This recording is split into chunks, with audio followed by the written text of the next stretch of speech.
donc, il ferait pas un peu trop chaud ici? Oh là là, qu'est-ce que j'ai froid aux pieds! Il fait chaud. On pourrait pas monter le chauffage, je trouve qu'il fait un peu frisquet. Il fait froid. Ces petites phrases, on les a tous entendues ou même prononcées. Elles traduisent toutes une sensation d'inconfort à laquelle on a envie de mettre fin le plus rapidement possible. Et en général, le premier réflexe consiste à monter ou descendre le chauffage, ce qui malheureusement, vous l'avez sûrement constaté, ne résout pas tous les problèmes. Et oui, le chauffage, c'est un petit peu plus compliqué que cela. En effet, contrairement à une idée reçue, le confort thermique ne dépend pas uniquement de la température de l'air d'une pièce. Non, il y a d'autres paramètres qui sont également essentiels et qui, s'ils ne sont pas respectés, peuvent être à la source d'un inconfort. Tenez, on va prendre un exemple. D'une manière générale, on considère que l'hiver, il faut une température de 19-20 degrés pour se sentir bien à l'intérieur d'une maison. Seulement attention, pour que ce soit vraiment confortable, il faut que cette température soit bien stable, autrement dit, qu'elle ne joue pas au yo-yo. Il faut également qu'elle soit parfaitement homogène, la même température dans tous les coins de la pièce. Ça, c'est pour la température de l'air ambiant. Il faut aussi veiller à ce que les parois ne soient pas trop froides, les fenêtres et les murs. Ce phénomène peut être une source d'inconfort. Voilà pourquoi il faut un système de chauffage qui réchauffe à la fois l'air ambiant, les parois et les occupants de la maison. Ce n'est pas tout à fait terminé. Il faut aussi minimiser les mouvements d'air et veiller à la qualité de ce dernier. Pour que l'air soit agréable à respirer, on recommande un taux d'hygrométrie, c'est l'humidité relative de l'air, compris entre 40 et 60%. Comme pour la température, ce taux d'hygrométrie doit être homogène et bien réparti dans toute la pièce. Or, certains systèmes de chauffage peuvent justement déséquilibrer ce taux d'hygrométrie, rendant l'air plus sec à certains endroits et plus humide dans d'autres. C'est donc en jouant sur tous ces paramètres, la stabilité et l'homogénéité de la température, celle du taux d'hygrométrie et les mouvements d'air, que l'on peut atteindre un confort thermique satisfaisant. Alors bien sûr, les systèmes de chauffage sont des acteurs importants pour atteindre ce confort thermique, mais l'isolation du logement et la performance des fenêtres le sont tout autant. D'ailleurs, très souvent, des travaux d'isolation sont suffisants pour améliorer le confort thermique et dans tous les cas, ils doivent être étudiés avant de rénover un système de chauffage. Pendant bien longtemps, et souvent à juste titre, on a pensé que le chauffage électrique n'était pas en mesure d'atteindre un confort thermique, comment dire, absolu. C'est vrai que quand on parle de chauffage électrique, on pense bien souvent au fameux convecteur. Normal, c'est le tout premier système de chauffage électrique qui a vu le jour. C'était dans les années 70. Comme son nom l'indique, le convecteur fonctionne sur un principe physique simple, la convection. Un convecteur est équipé d'une résistance qui se trouve à l'intérieur d'un caisson métallique. Au contact de cette résistance, l'air se réchauffe. L'air chaud étant moins dense que l'air frais, il s'élève et s'échappe par le haut de l'appareil, tandis que l'air ambiant, plus frais, vient prendre sa place, etc., etc. Ça tourne en boucle, d'où le mouvement de convection. Alors ce système de chauffage est loin d'être parfait. En effet, d'une manière générale, l'air chaud ayant tendance à s'élever, il fait toujours plus chaud en haut qu'en bas de la pièce. Et avec les convecteurs, c'est encore plus flagrant. La température de la résistance grimpe jusqu'à 300 degrés Celsius. L'air chaud, qui s'échappe de l'appareil, atteint facilement 100 degrés Celsius et parfois plus. Résultat, la température de l'air à l'intérieur de la pièce est, comme vous le voyez, très stratifiée. Et pas la peine d'être un géant pour s'en apercevoir. Même chose avec l'humidité. L'air est plutôt sec au niveau du visage. Dommage, car c'est l'air que l'on respire, alors qu'il est plutôt humide au niveau du sol. Bref, vous l'avez compris, en matière de confort thermique, le convecteur, c'est pas vraiment ce qui se fait de mieux. Le deuxième système de chauffage électrique qui a vu le jour, c'est le panneau rayonnant. On parle également de panneau radiant. On l'appelle comme ça, car il associe à la convection un autre phénomène physique de transfert de chaleur, le rayonnement. Pour bien comprendre, je vous emmène au ski, à la montagne, en plein hiver. Oh non! Un bel hiver avec un beau soleil! Voilà, nous y sommes. La température extérieure est de moins 5 degrés Celsius. Certes, c'est un peu frisqué et pourtant, avec ce beau soleil et malgré le froid, on n'a qu'une idée en tête, celle de retirer l'anorak et de se prélasser en t-shirt à une terrasse. Et tout ça alors qu'il fait moins 5 degrés Celsius. Comme quoi, la température de l'air n'est pas le seul critère du confort. En fait, c'est le soleil qui nous réchauffe directement par rayonnement. Des rayons infrarouges précisément, des rayons invisibles à l'œil nu, mais que nous ressentons parfaitement. D'ailleurs, il suffit d'un nuage et tout de suite on sent la différence. Brrr. Le panneau rayonnant fonctionne sur le même principe. La résistance électrique placée à l'intérieur de l'appareil chauffe une grande plaque qui va rayonner à son tour.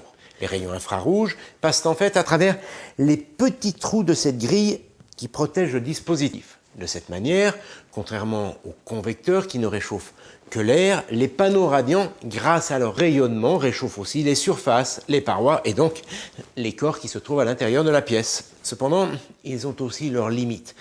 Pour rayonner, les plaques doivent être très chaudes, environ 250 degrés Celsius. Résultat, le rayonnement produit souvent trop de chaleur. D'ailleurs, on le ressent parfaitement lorsqu'on se trouve à proximité du panneau, dans les premiers mètres. Et puis, la température très élevée du panneau provoque là aussi une convection encore très importante qui produit, comme pour les convecteurs, une stratification de la température et du taux d'hygrométrie. En fait, c'est paradoxal, l'inconvénient avec les panneaux radiants, c'est qu'ils peuvent être trop chauds. Heureusement, les ingénieurs ont trouvé la parade avec une nouvelle génération de radiateurs électriques, des radiateurs à chaleur douce, c'est-à-dire des radiateurs capables de rayonner à basse température.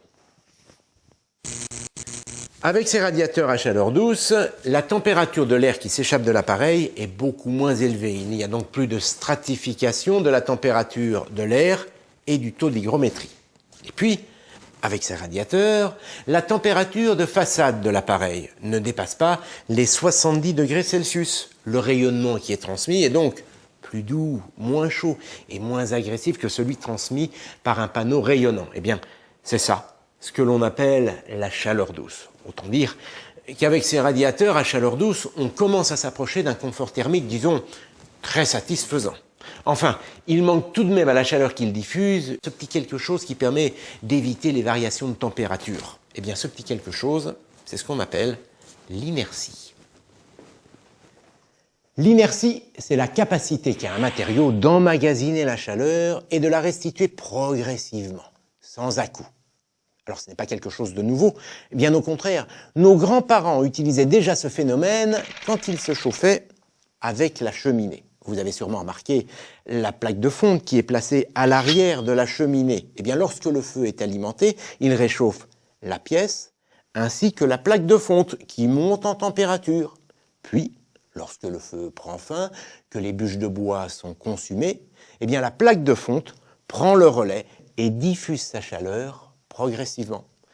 Grâce à cette inertie, les radiateurs se comportent toujours comme un point chaud permanent, stable et homogène. Du coup, la température de la pièce le devient aussi. Vous l'avez donc compris, c'est en utilisant les propriétés de la chaleur douce, c'est-à-dire un rayonnement à basse température et de l'inertie qui apporte une température stable et homogène dans la durée, que le confort thermique est le plus grand.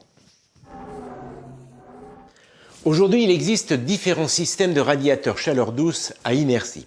Il y a par exemple les radiateurs à fluide caloporteur. La résistance électrique est placée en bas de l'appareil et elle réchauffe un fluide qui se trouve à l'intérieur et qui ensuite va chauffer la façade en aluminium. Et c'est cette dernière qui se met ensuite à rayonner tout en douceur. Puis, lorsque le radiateur est en veille, eh bien, il n'y a pas de rupture. Grâce à l'inertie du fluide caloporteur, eh bien, le radiateur continue à diffuser doucement sa chaleur.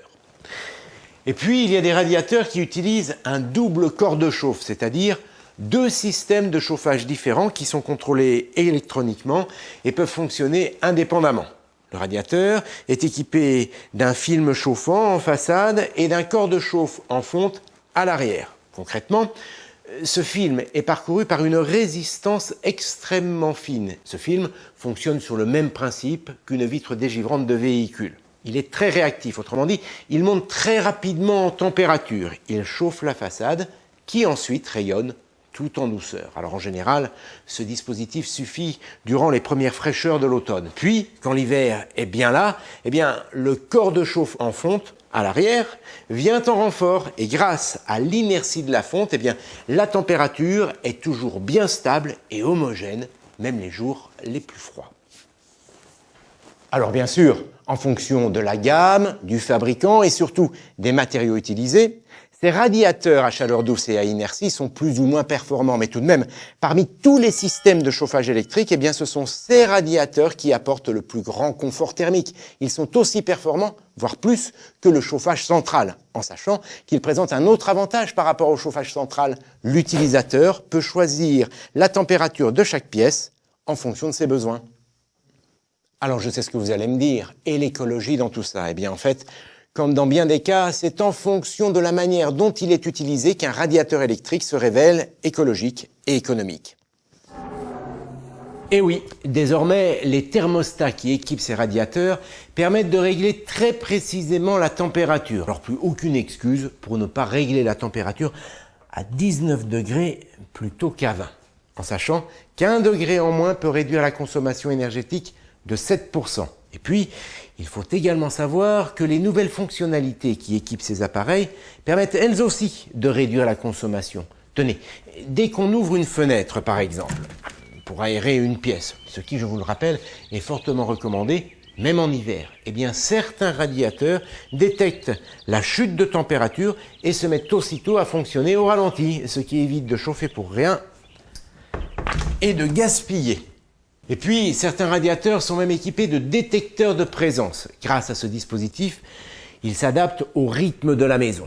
Une pièce est occupée, il la chauffe en mode confort. En revanche, quand elle est inoccupée pendant un certain temps, ce que l'appareil détecte, eh bien la température du radiateur baisse progressivement pour économiser de l'énergie. Autrement dit, vous l'aurez compris, le temps des bons vieux convecteurs qu'on appelait familièrement grille-pain est révolu. Avec les radiateurs chaleur douce à inertie, on a la bonne quantité de chaleur au bon endroit et au bon moment.